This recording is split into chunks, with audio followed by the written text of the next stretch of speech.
Kade had never considered himself a hero, nor had he ever presumed that his quiet skill with engineering would make him the fulcrum upon which destiny might turn.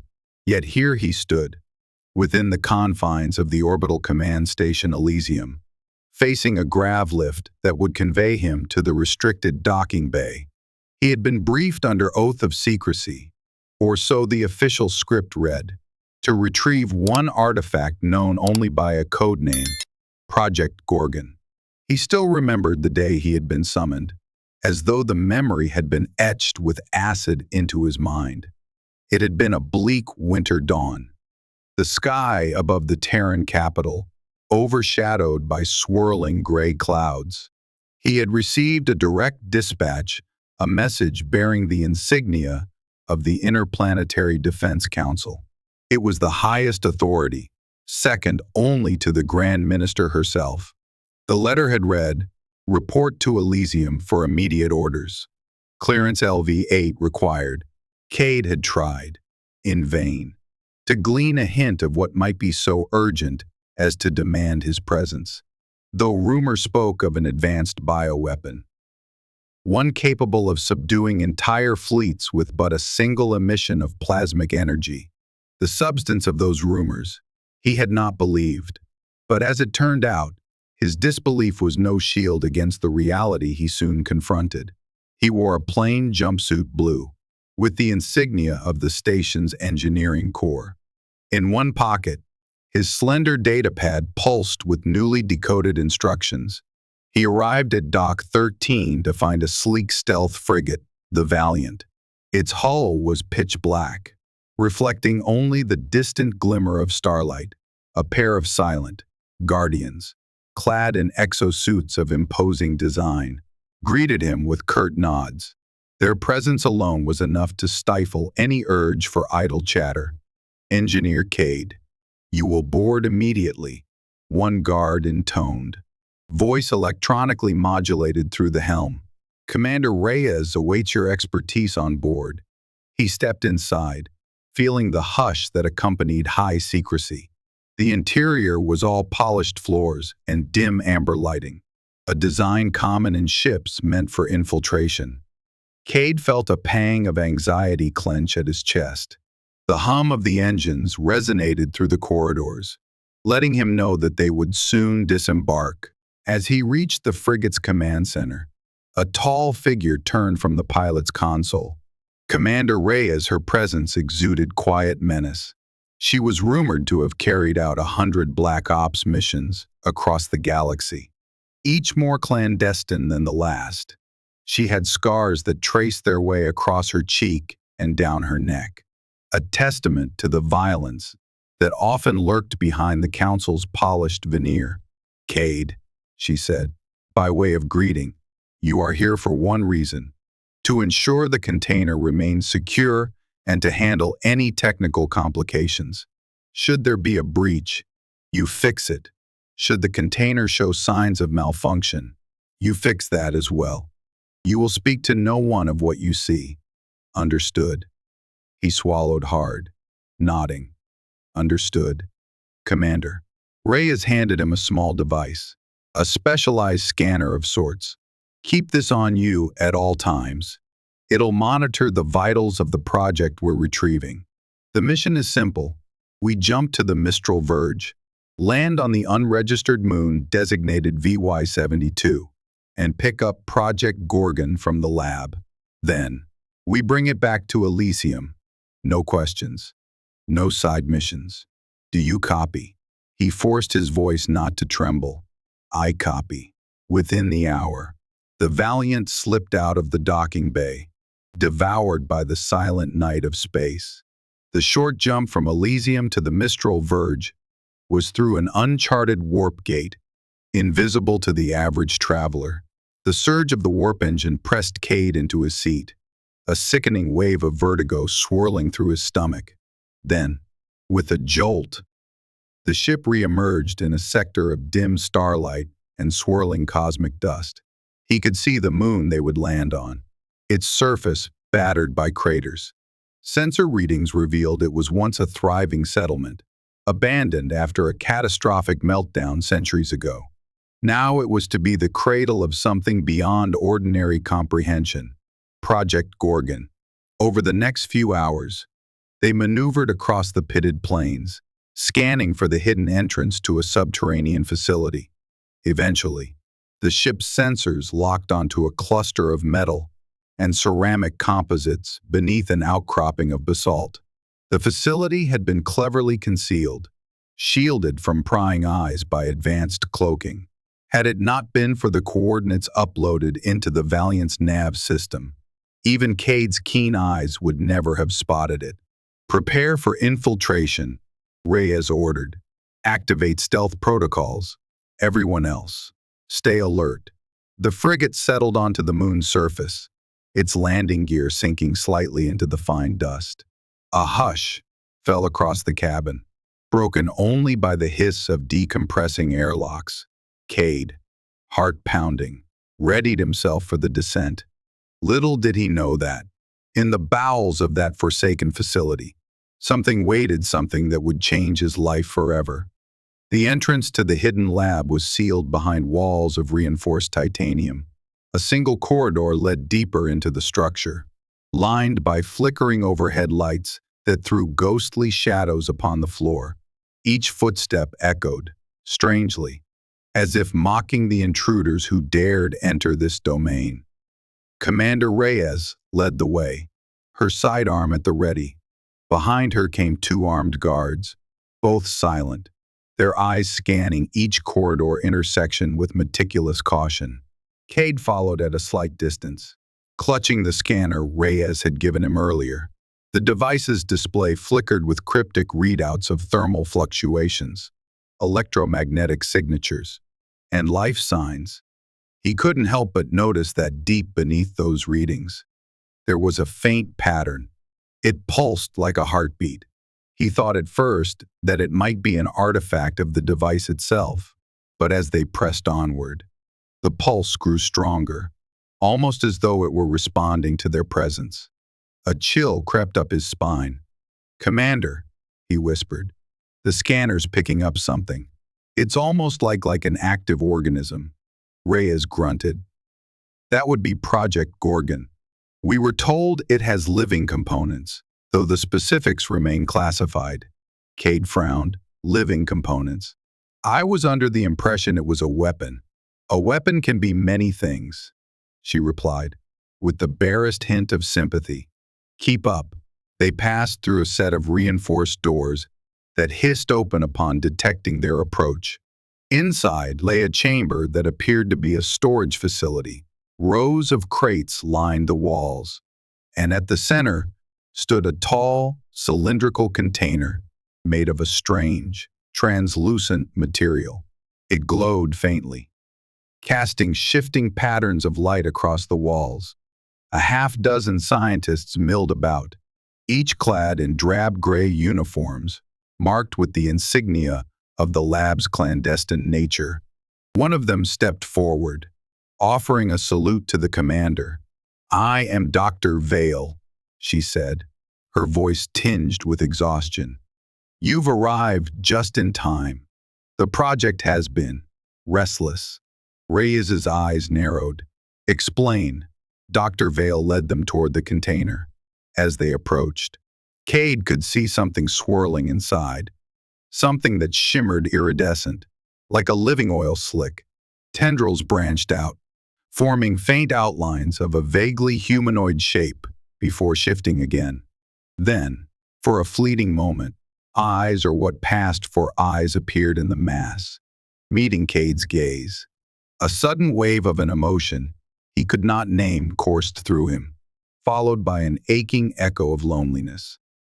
"That," Vale said, her voice trembling, "is Project Gorgon."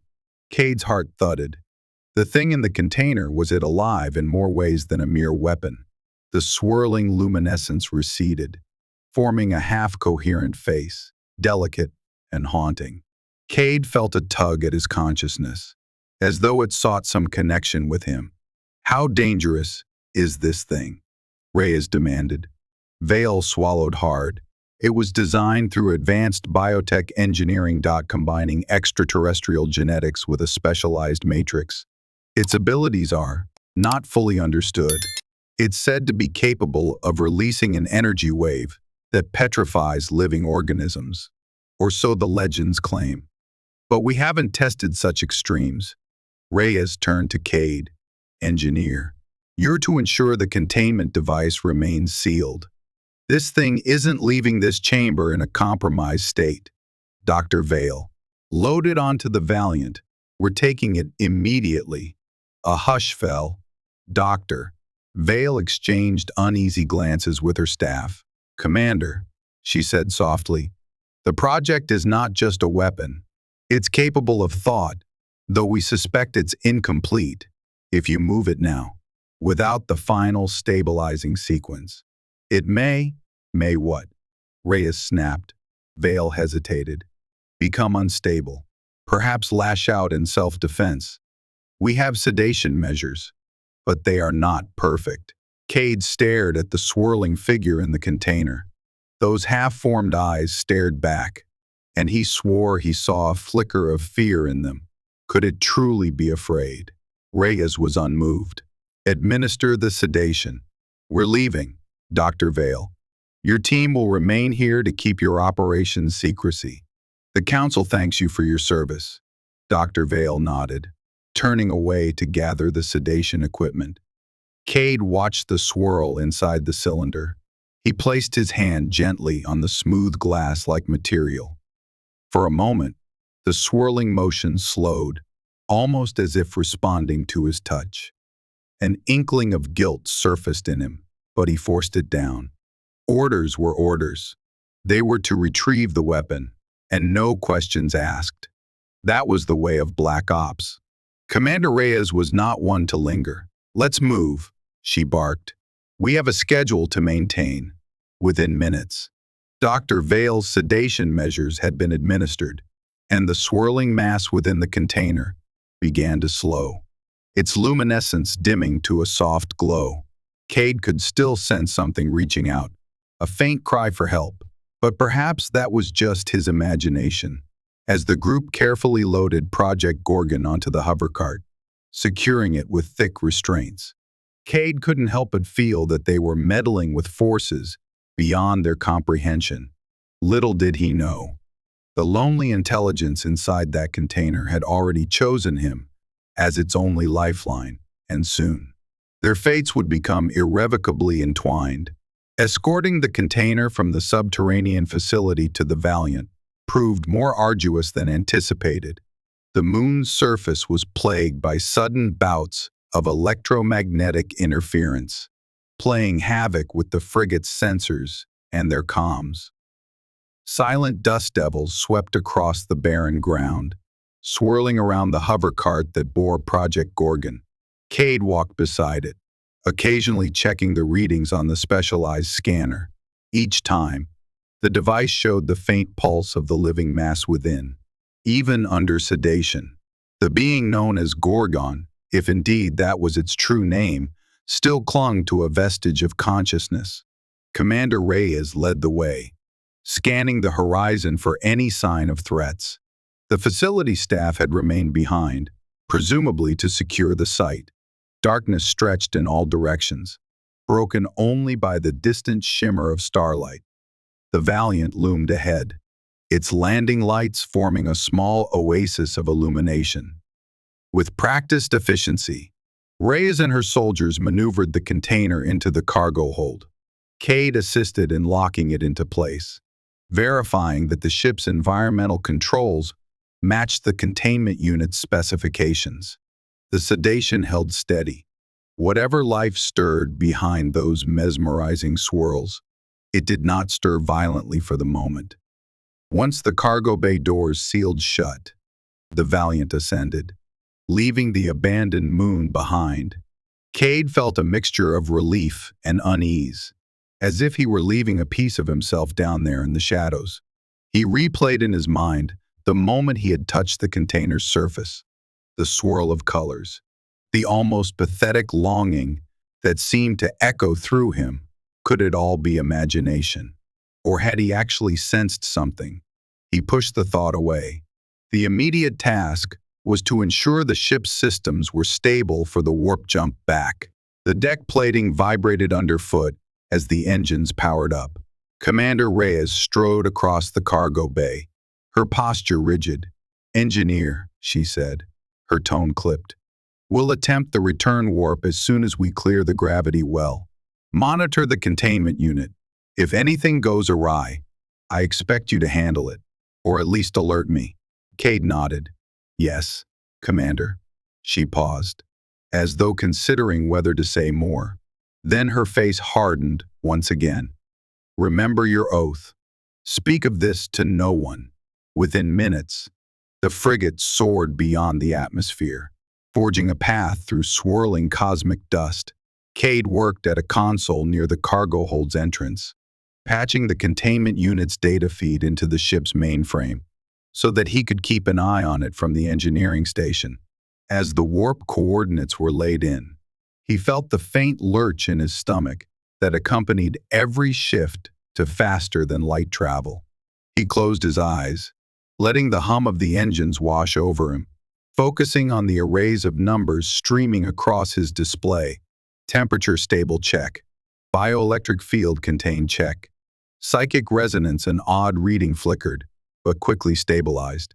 Psychic resonance. That was new. Or perhaps he'd overlooked it in the earlier data. The container's occupant might be more than just a random alien predator or a biological agent of war. Something about it nagged at the corners of his mind, a whisper in the dark, as though a voice called out, wordless but insistent. He glanced around. Noting that no one else was present in the cargo bay, his curiosity piqued.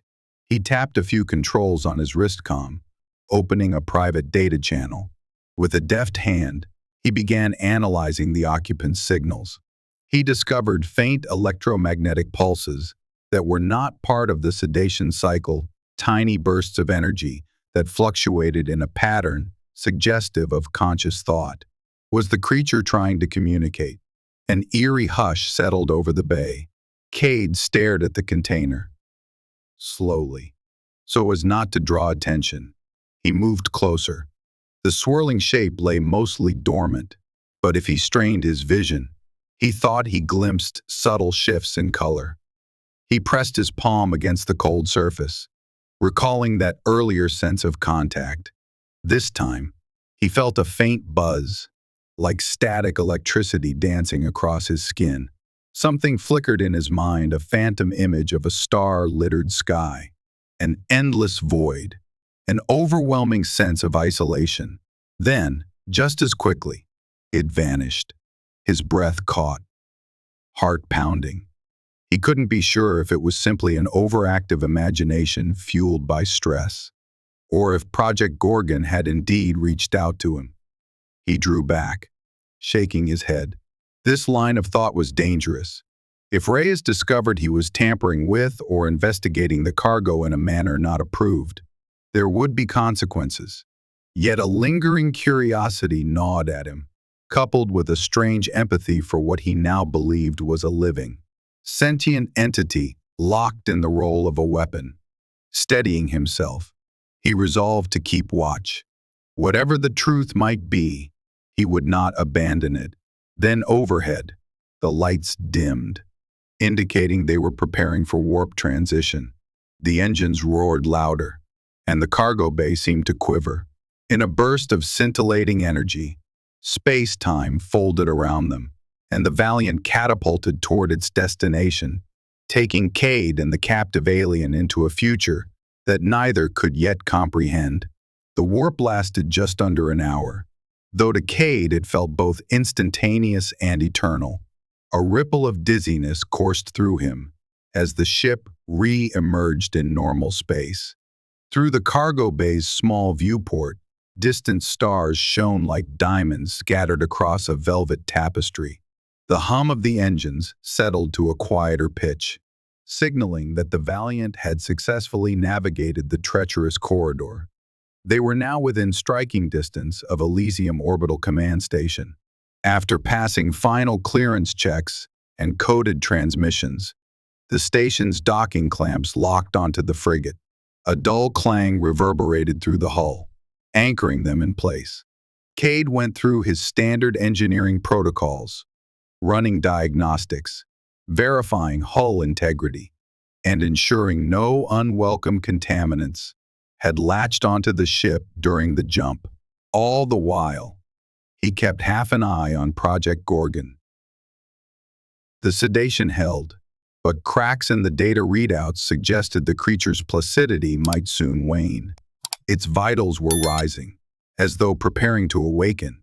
The cargo bay doors opened to reveal a team of station personnel clad in hazmat suits. They approached with grim determination, scanning for radiation leaks or any hint of biological threat. Meanwhile, a tall figure in a crisp uniform strode forward, Colonel Oren, the station's chief of special projects. "Commander Reyes," he said, voice smooth as polished steel, "I trust your mission was successful." Reyes offered a stiff nod. "We have secured Project Gorgon. Minimal complications." The colonel's gaze shifted to the cylindrical container. "Excellent. The Council is most eager to begin the next phase of testing. Bring it to Lab Delta." "And who is this?" He leveled an inquisitive stare at Kade, who resisted the urge to fidget. "Engineer Kade, Sir," Reyes said. "He was assigned to maintain the container's integrity. Cleared for Level 8 classification." Oren nodded, though his expression remained impassive. "Very well. He'll accompany us. Let's not waste a moment." A new wave of anxiety washed over Kade. He had hoped for at least a brief respite, a chance to gather his thoughts and rest. Instead, he found himself swept up in the colonel's retinue as they navigated the station's sterile corridors. Elevator pods whisked them to the lower levels, far from the public thoroughfares and diplomatic suites that typically adorned the station's upper tiers. Lab Delta was a sprawling complex of reinforced walls, humming machinery, and glaring lights. Armed guards stood at every entrance. A sense of foreboding hung in the air, the tang of antiseptics and secrecy commingling in the sterile environment. "Place the container in Chamber 7, Oren ordered. "We have specialized restraints there. Engineer Kade, remain on standby for any technical contingencies." Once again, Kade found himself in close proximity to the swirling mass. This time, it flickered with more urgency, as though the sedation no longer had the desired effect. He could practically sense the creature stirring, pulses of psychic energy rippling across his scanner's readings. He prayed it would remain docile long enough for them to stabilize the environment, or the station might witness a catastrophic event. As Oren and Reyes conferred with the lab techs, Kade hovered by the container, hands sweating. He glimpsed a flicker of color in the swirling patterns, reminiscent of an otherworldly face. The memory of that silent plea flashed through his mind.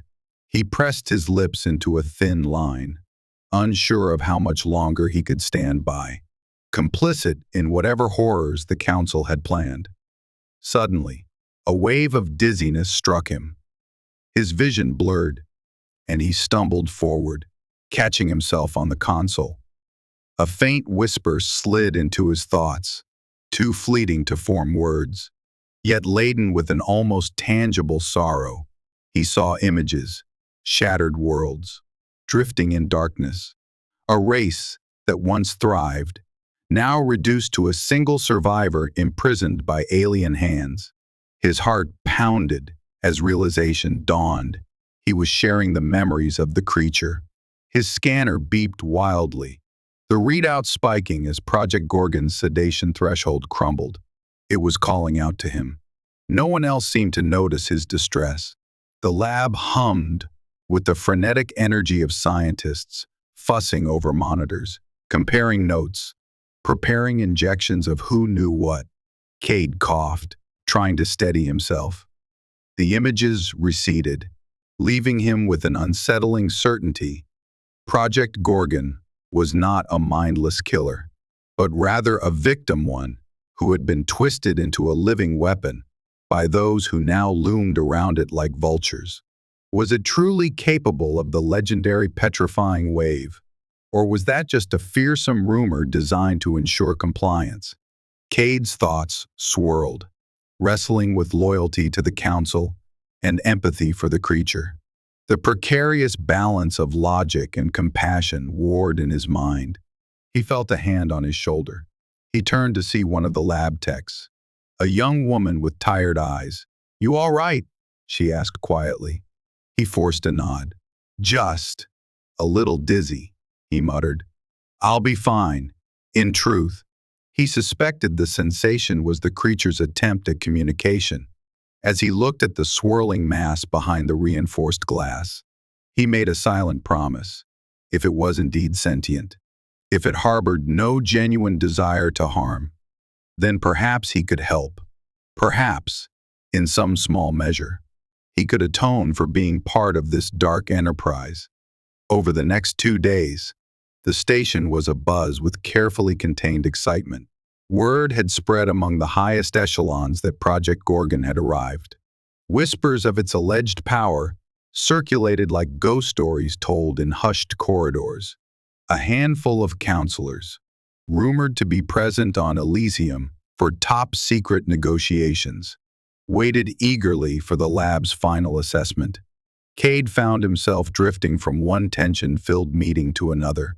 His official role was to keep the containment systems running smoothly, but his mind seldom strayed from the swirling entity locked behind the glass. Each time he approached the chamber, he felt an odd resonance, as though a chord within his very being was gently strummed by an unseen hand. The sedation cycle had been readjusted for safety, but he sensed that the creature remained fully aware, silently observing everything around it. Commander Reyes was rarely far from the lab. She prowled the corridors like a restless predator, delivering stern instructions and glaring at anyone who questioned her orders. Colonel Oren, for his part, maintained an icy composure. He was more than willing to share polite conversation, but his eyes revealed nothing of his true intentions. Kade learned to avoid direct confrontation with them both. His position was precarious enough. Late one evening, Kade was alone in the lab, recalibrating the environment monitors. The overhead lights were dimmed, giving the chamber a moody, ethereal ambience. He moved carefully, silent in his thoughts, until he sensed the faint hum of psychic energy nudging at him once more. He approached the container, heart pounding. The swirling patterns shifted at his proximity, faint pulses dancing across the translucent barrier. He could almost hear a voice in the back of his mind pleading, inquisitive, lonely. Images flashed again, the silhouette of an ancient civilization, gnarled towers reaching toward alien skies, a vibrant people with luminous eyes. Then came the storms, the fracturing of worlds, the captivity. His breath caught in his throat. "Can you understand me?" he whispered, pressing his palm to the glass, feeling a surge of static at his fingertips. He had no idea if it could truly hear him, but the swirl of color flared in response, brightening momentarily. He drew a trembling breath, glancing over his shoulder to ensure no surveillance devices were active. "I'm sorry," he said, voice barely audible. "I don't know what they plan to do with you, but it can't be good. If you can hear me, I'll try to help." A flicker of gratitude, or so he interpreted, flooded his mind, followed by an intense wave of loneliness, so raw it forced tears to his eyes. He wondered, then, if this creature had been forcibly torn from its own kind, engineered into a tool of war by unscrupulous minds. The scale of that tragedy left him breathless. Suddenly, a hiss from the door startled him. He spun around, heart hammering, expecting to see Reyes or Oren. Instead, it was the young lab tech from earlier. She stepped in, carrying a data tablet. "Kade," she said, in a hushed voice, "I'm glad you're here. I've been monitoring the logs for the sedation system. Something's off." He wiped his eyes quickly, hoping she hadn't noticed. Off? In what way? She came closer, her gaze darting between him and the container. "There are anomalies in the sedation cycles, fluctuations that can't be explained by any typical biological response. It's almost like the creature is consciously resisting, or maybe it's adapting to the sedation altogether." He nodded slowly, choosing his words with caution. "That might be possible. We don't fully understand its physiology." She bit her lip, frowning. "I tried to bring it up to Commander Reyes, but she brushed me off, said it was none of my concern. I'm worried that if they keep pushing this sedation, it could break the containment. Or worse." Kade stared at the swirling mass, alarm seizing his heart. If the creature was indeed resisting sedation, it might soon lash out in desperation. He had no desire to see it harmed or to see the station plunged into chaos. Yet, if Reyes and the Council insisted on proceeding, "Let me handle it," he said quietly. "I'll monitor the sedation cycles more closely and see if we can modify the dosage safely. If we can find a middle ground, maybe we can prevent any violent outbursts." Her eyes flicked to the swirling mass. "That thing, it's so strange. But it's not just a mindless weapon, is it?" Kade hesitated, then shook his head. "No, I don't think so," he admitted. "I believe it's far more than that." She studied him for a long moment, then nodded. "All right, let me know if I can help." When she left, he exhaled a shuddering breath. A dangerous resolve had begun to form in his mind. If Project Gorgon was truly a prisoner, then perhaps the only morally sound course of action was to find a way to set it free. Yet how could he accomplish such a thing on Elysium Station, under the watchful eyes of Reyes and Orin, not to mention the entire council? He turned back to the swirling mass, once more feeling that faint touch in his psyche. He had no plan yet, no scheme that could realistically free them both. But a seed of rebellion had been planted. Whether it would blossom into salvation or disaster remained unclear. He only knew that he could not stand idly by while this creature, this lonely intelligence, was wielded as a weapon of mass destruction.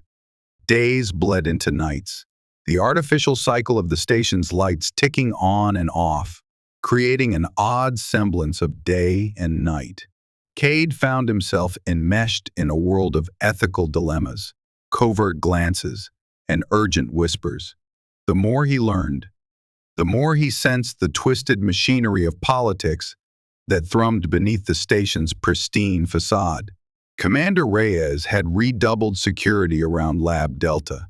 Armed patrols swept the corridors, scanning for unauthorized personnel and potential saboteurs.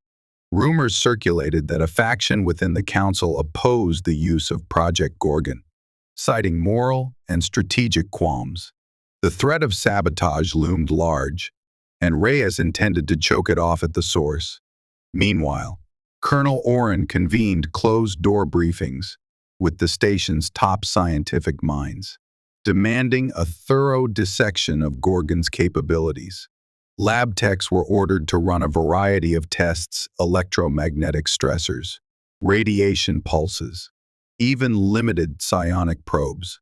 Kade watched from the sidelines, powerless to intervene, as a handful of advanced machines bombarded the container with energies that made the swirling mass writhe in distress. He struggled to hide his horror. How could so many brilliant individuals willfully overlook the creature's pain, dismissing it as mere data feedback? Had they grown so numb, so enthralled by the pursuit of a new superweapon, that empathy no longer registered? His only solace came from brief, stolen moments when no one else was present in the containment chamber. He would lay a hand on the cylinder and whisper soft reassurances. hoping that the creature heard him. Sometimes, he felt that gentle tug in his mind, an echo of trust. Fragile yet unmistakable. One evening, the young lab tech Talia, he learned her name, was caught him in the corridor. "I have to show you something," she whispered urgently, beckoning him into a small side room lined with servers. In the dim glow of the monitors, she played him a recording captured during one of the psionic tests. The feed showed the container's occupant reacting violently to the external probes, its swirling form expanding against the confines of the glass in a desperate attempt to escape.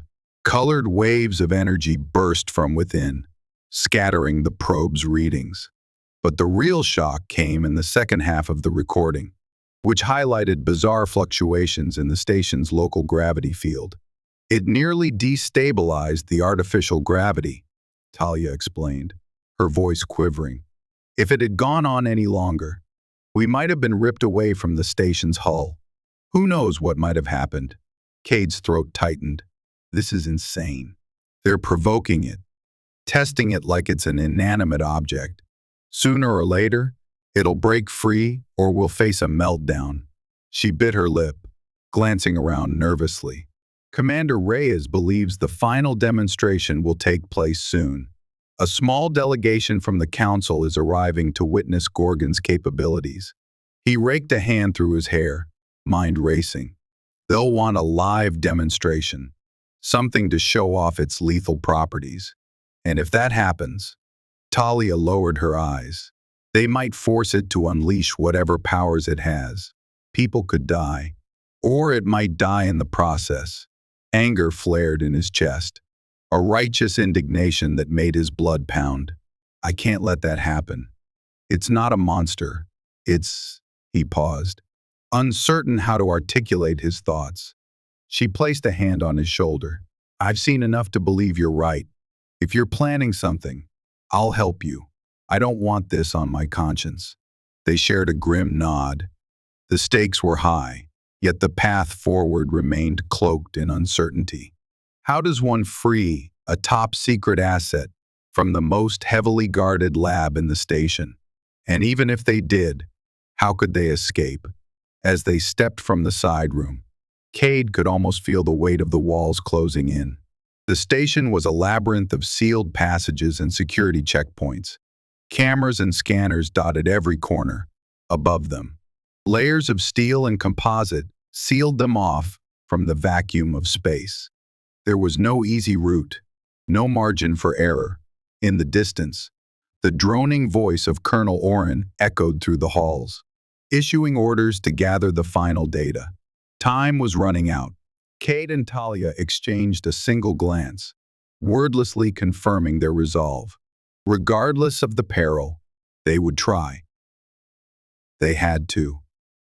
The following day, the Council's delegation arrived. Their shuttle docked at Elysium's VIP hangar, and a small entourage of robed figures and armed escorts emerged. Rumors said the delegation included some of the most influential and ruthless power brokers in the Terran sphere. Through glimpses in the corridors, Kade saw older men and women with hawk-like gazes, faces etched by years of political maneuvering, stepping with the confidence of those accustomed to power. Commander Reyes greeted them personally. Colonel Oren led a private tour, highlighting the station's cutting-edge research labs and security measures. At the heart of that tour was Lab Delta and, of course, Project Gorgon. Kade, ensuring he appeared unobtrusive, watched from behind a transparent partition as the visitors crowded around the container. One of them, a silver-haired counselor with regal bearing, laid a gloved hand upon the glass. Even from a distance, Kade recognized the calculating gleam in her eyes.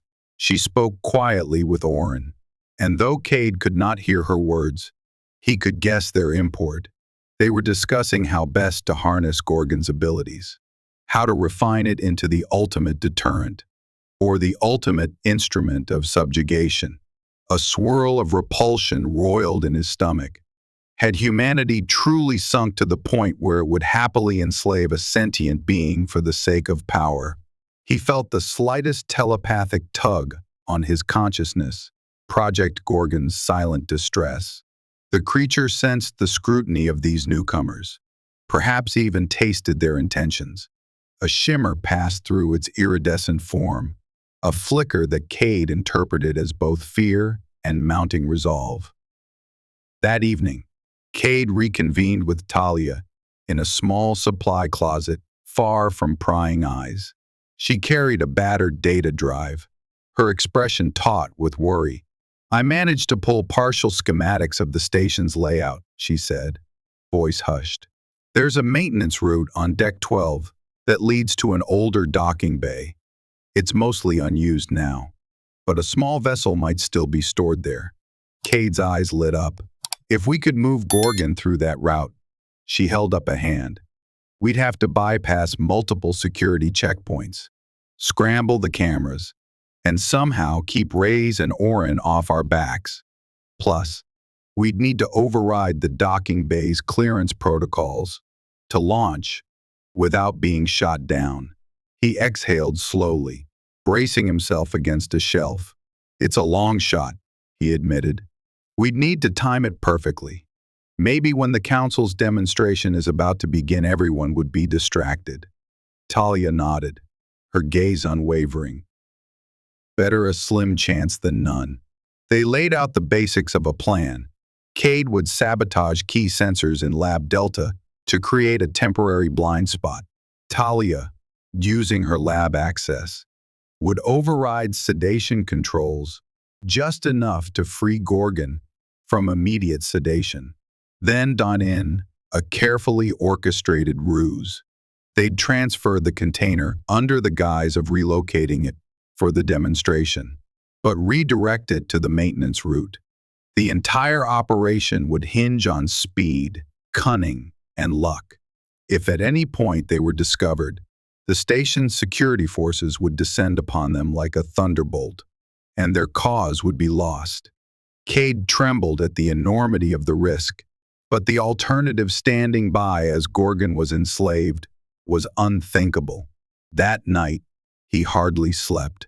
He kept imagining the swirl of color in that container, the silent plea in those phantom visions.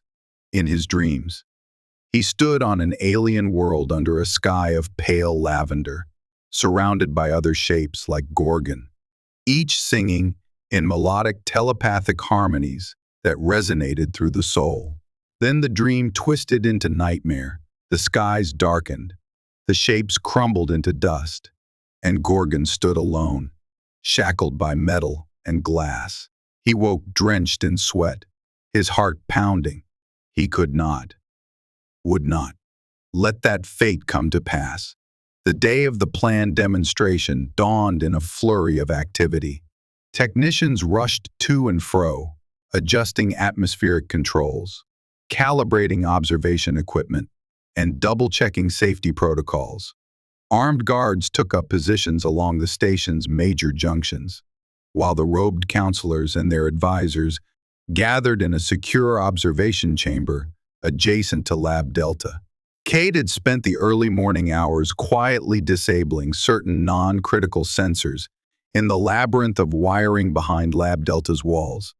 It was delicate work he had to avoid raising any red flags in the station's system logs.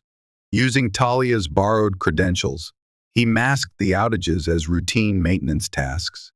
With luck, no one would notice the subterfuge until it was too late. Meanwhile, Talia deftly altered the sedation schedule for Gorgon, rendering it less potent.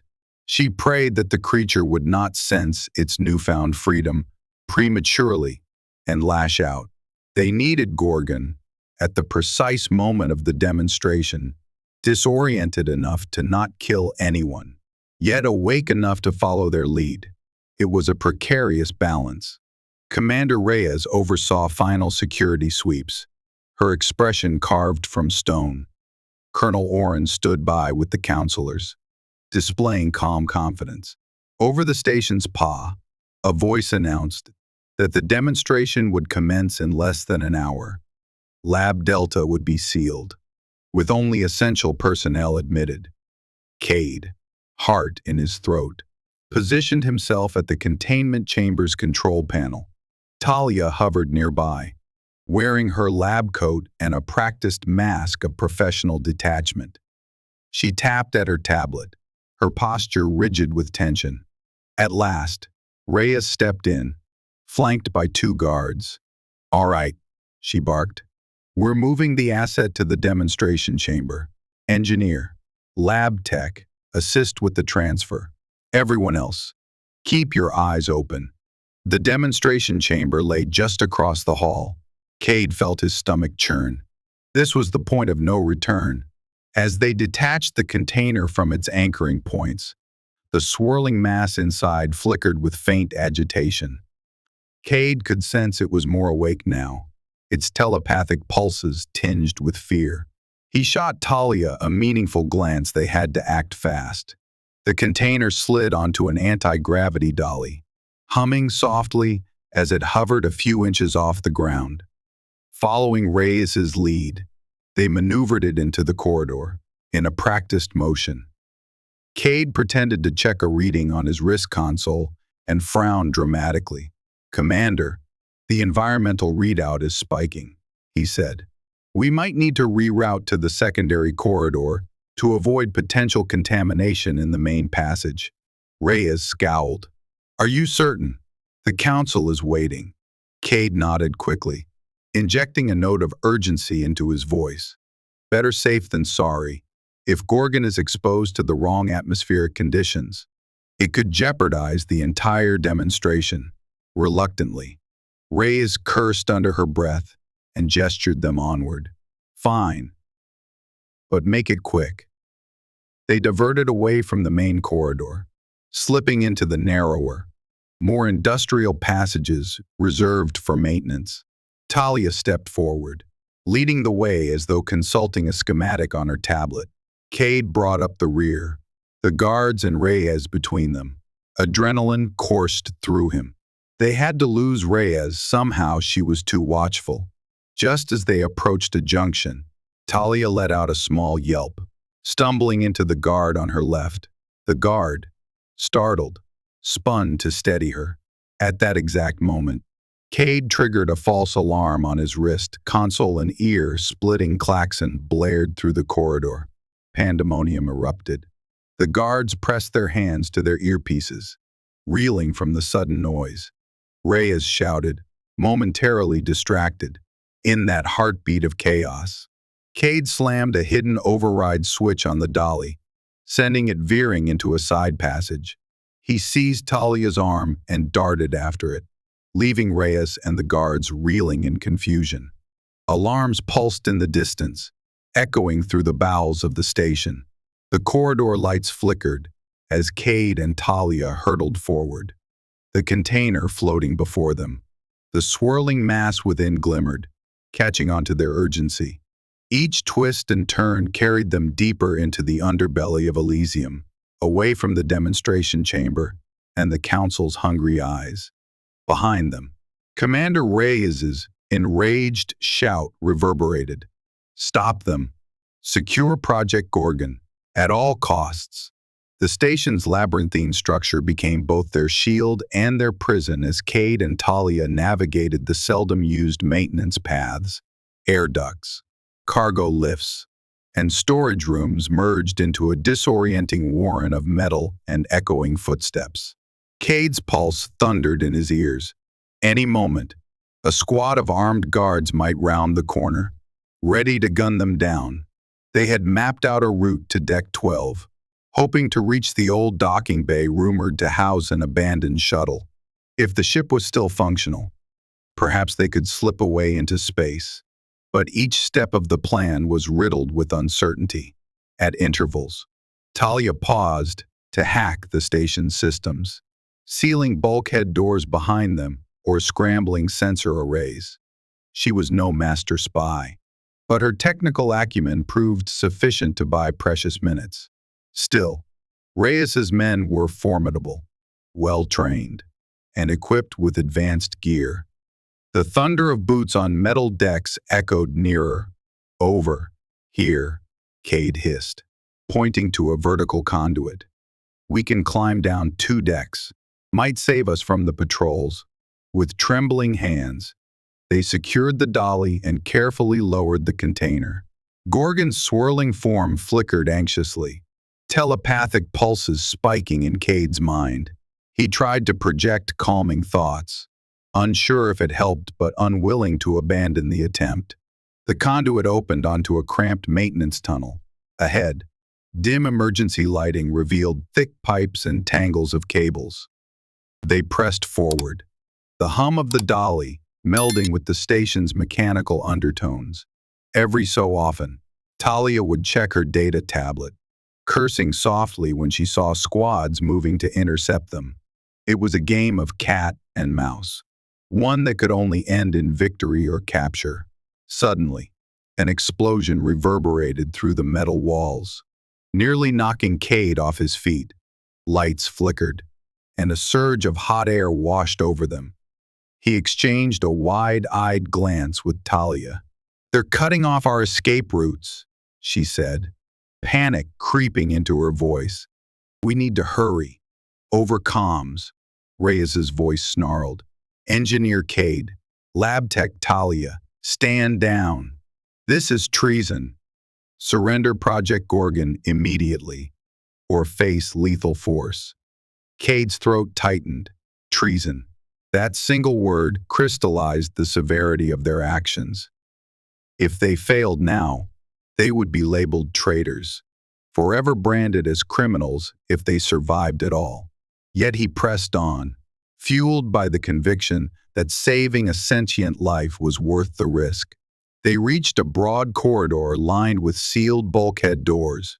According to Talia's schematics, just beyond these doors lay the docking bay. But as they approached, an electric whine cut through the air. A team of security drones floated toward them, scanning the corridor with lethal beam weapons extended. Talia ducked behind a support column, frantically tapping her tablet. "I'll try to jam their targeting," she whispered. Kade crouched behind the container, heart pounding, as the drones advanced. A brilliant lance of energy seared past, scorching the metal wall. Another shot shattered a light fixture overhead, raining sparks. Kade clenched his teeth, waiting for Talia's hack to take effect. At last, a series of beeps indicated the drone's sensors were scrambling. They spun wildly in the air, weapons firing erratically. "Now!" Talia shouted, seizing the moment. They dashed forward with the dolly. The drone's beams sighed through empty space, narrowly missing them. One drone collided with the ceiling as it flailed. Another spun into a side corridor and exploded against the bulkhead. By the time the system reset, Kade and Talia had slipped through the docking bay doors. Inside, the chamber lay draped in dust and half-light. A single craft, an old scout ship with battered plating, rested on the far side. Its engines appeared intact, but who knew if it would even power on? They hastened toward it, hearts hammering. Talia immediately pried open a service panel near the aft thruster. Kade guided the container up the loading ramp, carefully maneuvering it inside. Gorgon's swirling mass glowed with a tense energy, as though sensing the imminent chance for freedom. The moment they were aboard, Talia sprinted to the cockpit, hooking her tablet to the ship's dusty console. "Cross your fingers," she muttered. She keyed a sequence of commands. For a tense moment, nothing happened. Then, with a groan, the scout ship's systems flickered to life. The interior lights hummed softly. Talia let out a relieved gasp. "It's old, but it might just work." Kade joined her at the controls. Outside the cockpit window, a squad of station troops poured into the docking bay, weapons drawn. "We have to get out of here," he said urgently. Alarms blared anew, and a voice over the intercom demanded they stand down. But Talia was already powering up the thrusters. The docking bay doors, locked by station security, refused to open. Manual override, Kade said, his mind racing. He dashed to a wall-mounted control panel near the ship's entrance, bypassing the station's docking protocols. The doors shuddered and slowly began to slide open, revealing the twinkling expanse of space beyond. In the bay, sparks flew as soldiers fired at the scout ship's hull. Kade ducked back inside, slamming the hatch shut. Talia pulled back on the controls, and the battered vessel lurched upward. They soared through the half-open bay doors, scraping metal with a deafening screech. Then, like a bullet from a gun, they shot out into the void. Elysium Station receded behind them, bristling with turrets and security craft. Warnings shrieked on the scanner. Multiple fighter drones were converging on their position, bristling with lethal armaments. The scout ship's engines strained, rattling ominously. "Hold together," Talia pleaded, guiding the craft in an erratic pattern to evade the incoming fire. Bolts of plasma sizzled past. One clipped their aft shields, causing the ship to lurch dangerously. Desperate, Kade rerouted power from the life support to the engines, hoping to outrun their pursuers before oxygen levels became critical. With a final burst of speed, the scout ship cleared the station's sensor perimeter. A swirling hyperspace gate lay ahead, flickering with uncertain stability. It was their only chance. Talia keyed in random coordinates anywhere but here.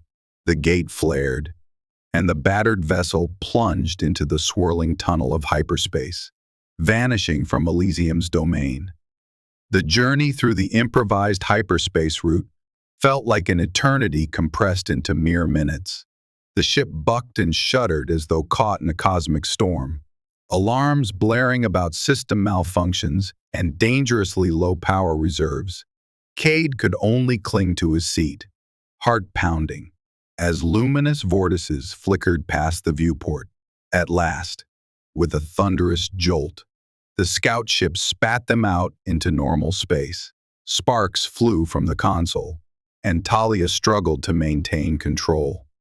The starfield outside spun wildly before she stabilized their heading. Silence fell, save for the hiss of venting coolant somewhere in the aft compartments. Kade exhaled, checking the sensor readouts.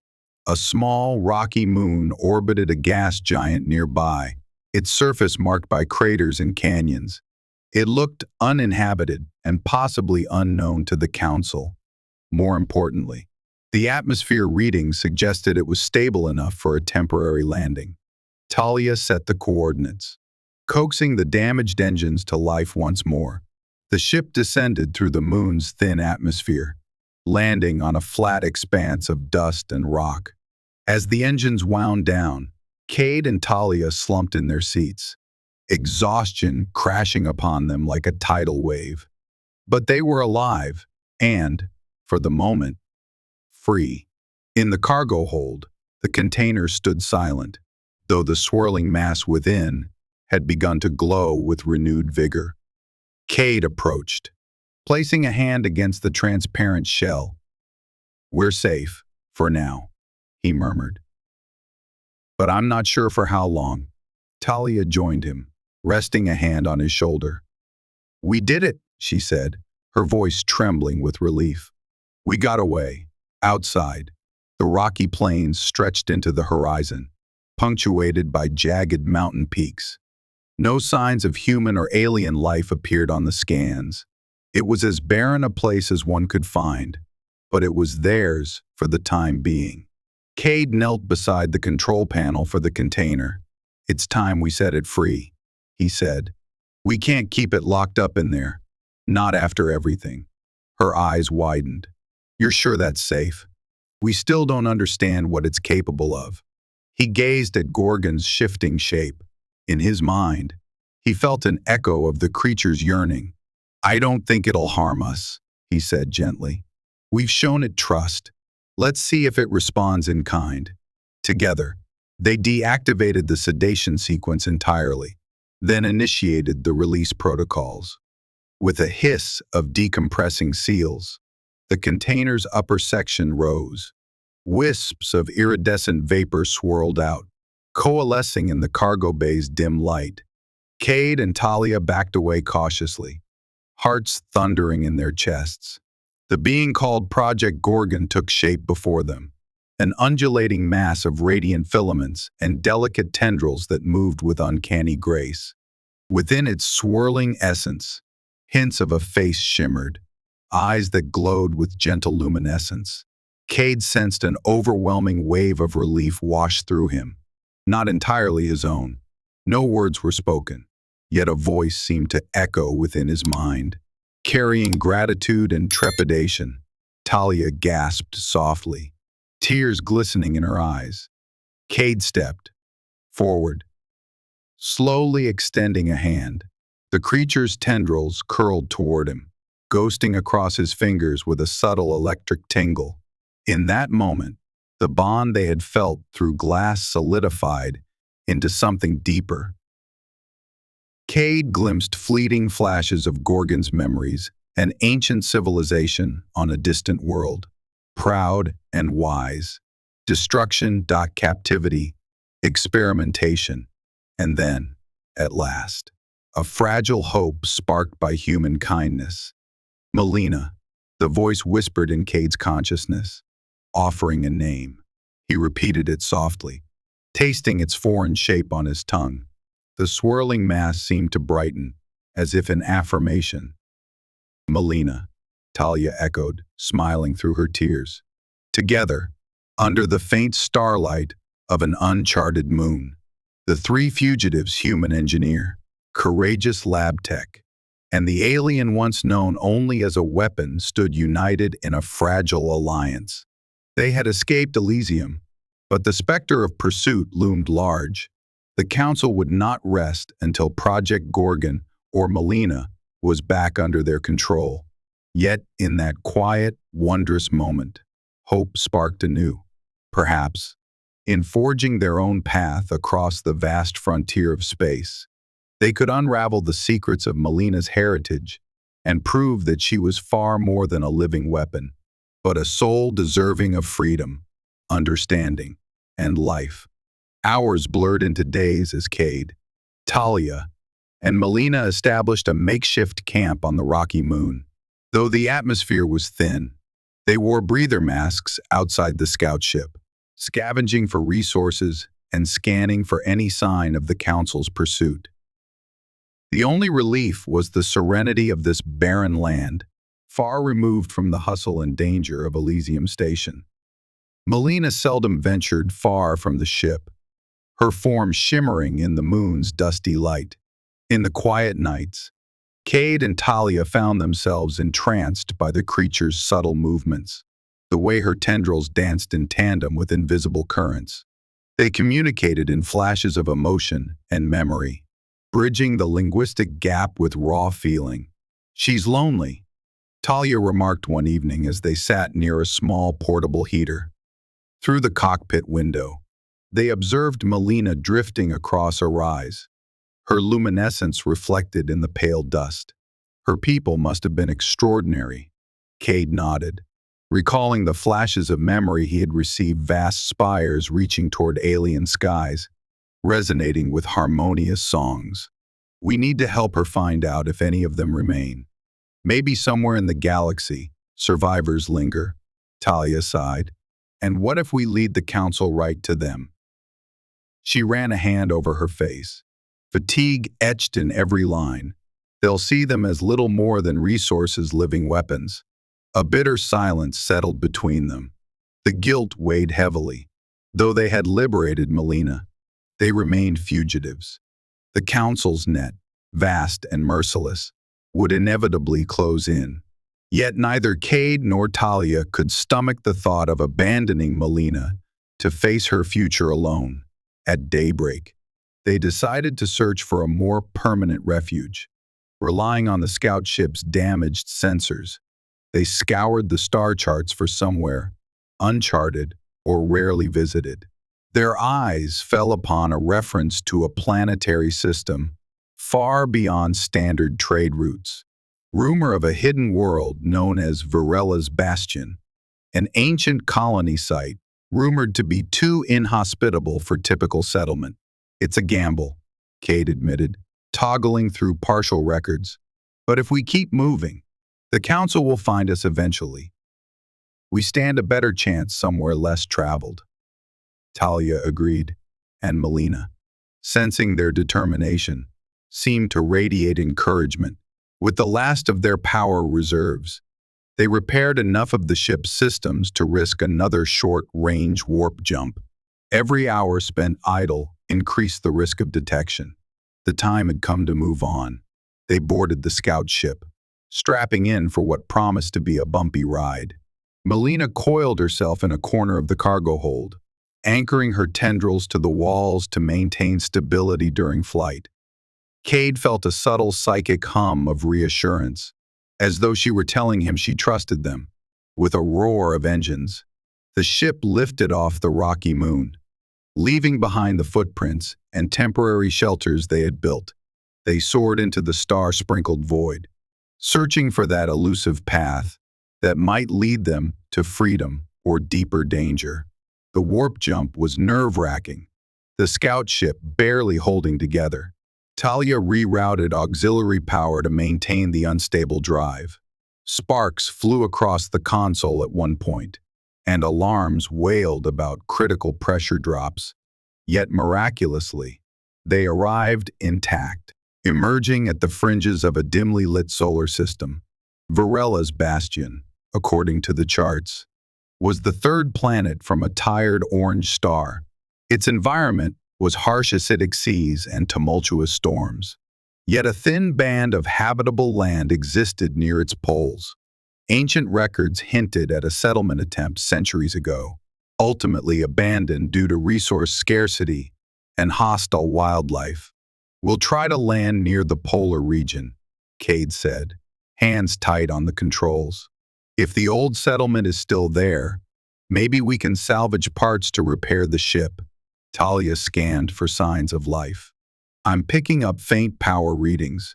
Could be leftover machinery. No active signals, though." They plunged into the planet's atmosphere, buffeted by acidic clouds and swirling winds. A film of protective coating flaked from the scout ship's hull, scoured by the harsh environment. At last, they touched down in a desolate valley, ringed by jagged cliffs. Beyond lay the crumbling remains of a colony metal spires, twisted by time and corrosion. Melina, visibly anxious, hovered near the cargo bay doors, sensing the tempestuous environment outside.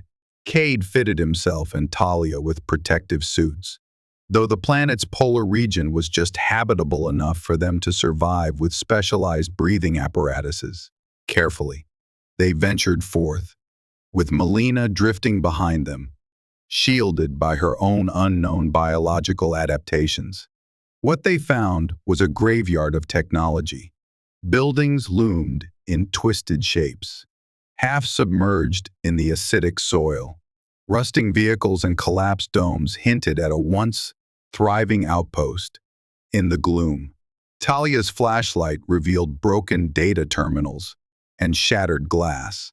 Yet faint sparks of power flickered in the depths of an underground complex. They pried open a hatch leading below the surface, descending a creaking stairway into darkness. Melina's natural glow illuminated the way, reflecting off the damp walls. Eventually, they reached a spacious chamber lined with dormant machinery, cables snaking across the floor like vines. Here, a series of archaic holographic consoles flickered to life at their approach. Kade approached a control panel, gingerly wiping away centuries of dust. "It still has some power. Unbelievable." Talia tapped at a corroded keyboard, her eyes narrowing in concentration. "I can't read half of this. It's using an outdated code. But I think these are logs. Maybe from the colony's final days." Melina hovered, close, her tendrils drifting over the console as though curious. A faint psychic resonance tugged at Kade's mind. urging him to piece together the colony's story. With painstaking effort, Talia decrypted fragments of the logs, each line revealing a tale of desperation. The colony had suffered repeated ecological disasters, acid storms, and failing infrastructure. The final entries spoke of hope pinned on a corporate rescue that never arrived.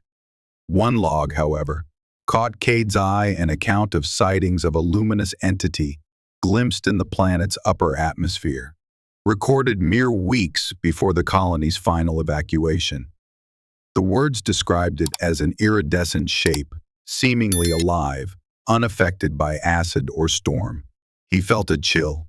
Could Melina's species have once wandered here, centuries past? Or was it another of her kin, another captive, or lost soul? The question hung heavy in the stale air. Melina, sensing his thoughts, pulsed with a subdued glow, as though uncertain whether to remember or forget. They spent the night in the relative shelter of the underground chamber, setting up a crude camp among the silent machines. As the acid winds howled above, they pondered the log's implications. Perhaps this world held more secrets, or perhaps it was simply another dead end in the quest for Melina's lost heritage. Either way, for now, it provided a temporary haven from the Council's relentless pursuit. Over the ensuing days, Kade and Talia scavenged relentlessly. They repaired sections of the collapsed facility, bringing antiquated generators back online. The half-buried hallways echoed with a faint hum of returning power. Drones and defunct robots, corroded by centuries of neglect, were painstakingly disassembled for parts to reinforce the scout ship's hull. Melina roamed with them, her presence both eerie and comforting.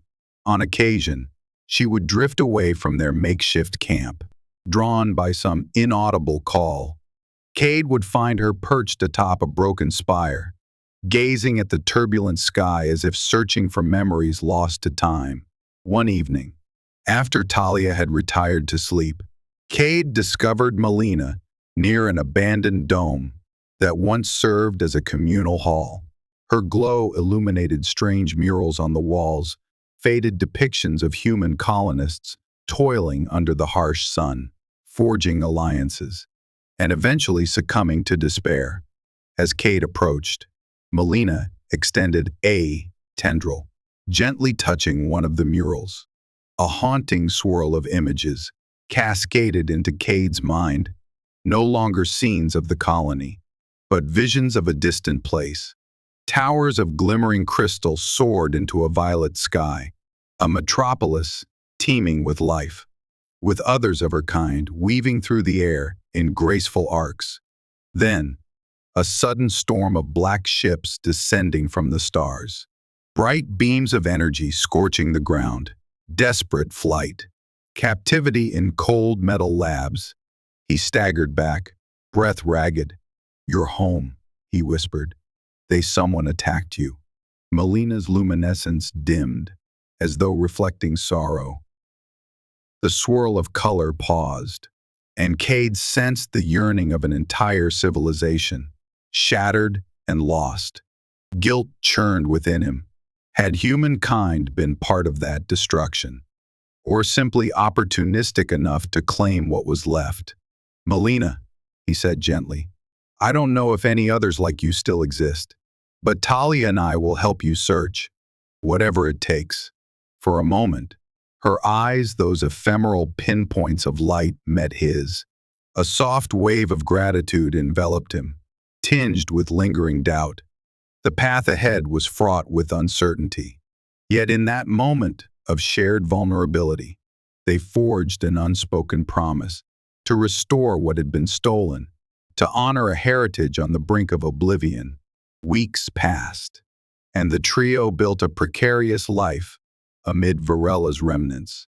The scout ship, partially reinforced with salvaged alloys, stood ready for flight if danger loomed. The underground base provided enough protection from acid storms to conduct research and plan their next move. Each day, Talia chipped away at the colony's archives, deciphering more logs in hopes of gleaning clues to Melina's origins. Yet the sense of foreboding remained. The council was vast, and Reyes would stop at nothing to reclaim their living weapon. That fear crystallized one afternoon when Kade, conducting a routine sweep of the surrounding valley, picked up a faint reading on his scanner. A small craft had entered the atmosphere, hugging the planet's storms to mask its presence. He raced back to the base, alerting Talia and Melina. Their meager defenses would be no match for a determined strike force. If Reyes had found them, flight might be their only option. Hastily, they powered up the scout ship, running final checks on the patched thrusters. Another 10 minutes, Talia muttered, cursing as she sealed a crack in a fuel line. We have to hurry. A crackle over their comm system made Kade's blood run cold. Engineer Kade, you are ordered to surrender immediately. We have your location. Cooperate, and your sentence may be mitigated. He recognized Reyes's iron timbre. So, she had come in person. Fear turned to anger. Could they not leave Melina in peace? He gritted his teeth, determined to stand his ground. Outside, the intruding craft descended in a flare of engines. Kade caught glimpses of it through the base's sensors, a sleek corvette bearing the council's insignia, bristling with weaponry. Troops in sealed armor disembarked, scanning the ruins with methodical precision. It's now or never, Kade growled, turning to Melina. We can't stay. The alien being, sensing the tension, hovered at the threshold of the cargo hold. A swirl of anxiety rippled through her form, accompanied by a faint telepathic question, flight or fight. Talia clambered into the cockpit, powering the engines. We'll never outrun them in open space, she said grimly. If we take off now, they'll shoot us down. Kade felt a surge of desperation. They couldn't fight the Corvette head-on, and the environment offered little cover. Then, a mad idea struck him. If they lured the Corvette deeper into the old colony's acid storm generator. According to the logs Talia had decoded, the settlers had built specialized devices to harness atmospheric electricity for power. Maybe those devices could be overloaded, unleashing a catastrophic storm that could disable the Corvette. But it was a reckless gamble. The storm might cripple their scout ship, too. What other choice do we have? He asked, voice tight. They sprang into action. Kade guided Melina into the cockpit, explaining his plan in hurried whispers. Talia nodded, setting a course for a region of the colony's infrastructure where the storm generators were rumored to lie dormant. With any luck, Reyes would follow them into that maelstrom. The scout ship roared into the sky, wind battered but resolute. Almost immediately, the Corvette locked onto them, unleashing a barrage of warning shots. Talia zigzagged through the swirling clouds, each blast illuminating the roiling gray with flashes of lethal energy. Below, the colony's spires stood like jagged teeth, funneling volatile air currents. Kade fiddled frantically with the ship's sensors, searching for the generator array.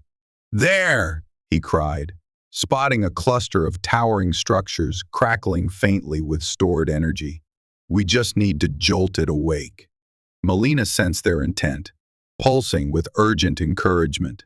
Kade guided Talia to bring the scout ship dangerously close to the towers, even as the Corvette descended in pursuit. Alarms blared as acid clouds scraped their hull, generating arcs of lightning that danced across the metal plating. Behind them, the Corvette closed in, guns primed. Kade grit his teeth, waiting until the perfect moment. Then, with trembling hands, he keyed in a remote override sequence derived from the old colony logs. The towers hummed ominously, arcs of electricity dancing between them. Brace! Talia shouted. She pitched the scout ship away at the last second. A deafening boom split the air, as the storm generators overloaded, unleashing a torrent of lightning that lit the sky with blinding brilliance. The corvette, caught in the epicenter, convulsed in a surge of energy. Sparks and flames erupted from its engines. The craft wavered, then plunged downward in a spiral of smoke.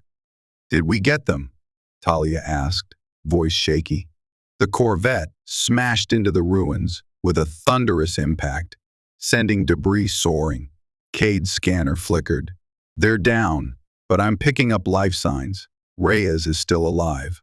The acid winds howled across the ravaged colony, carrying the acrid stench of burning metal. Kade guided the scout ship to a safe distance before settling it onto a plateau overlooking the crash site. Talia powered down the engines, checking their battered systems. Their hearts hammered in unison, relief tangled with dread. Melina drifted to the open hatch, peering at the wreckage below. The collapsed corvette spewed sparks, its hull cracked wide. But the reading of multiple survivors remained. Kade felt an urgent thrumming in his mind, Melina's instincts urging caution, yet tempered by a spark of empathy for those who had crashed. In a somber hush, Kade and Talia slipped from the scout ship, stepping carefully through the swirling dust. Melina followed, her glow cutting through the gloom. They found Commander Reyes pinned beneath a twisted beam, her armor dented, her eyes blazing with fury. "You!" she hissed, spitting blood. "You've doomed yourselves. The Council will never stop hunting you." Kade exchanged a glance with Talia. Despite everything, he felt a pang of pity.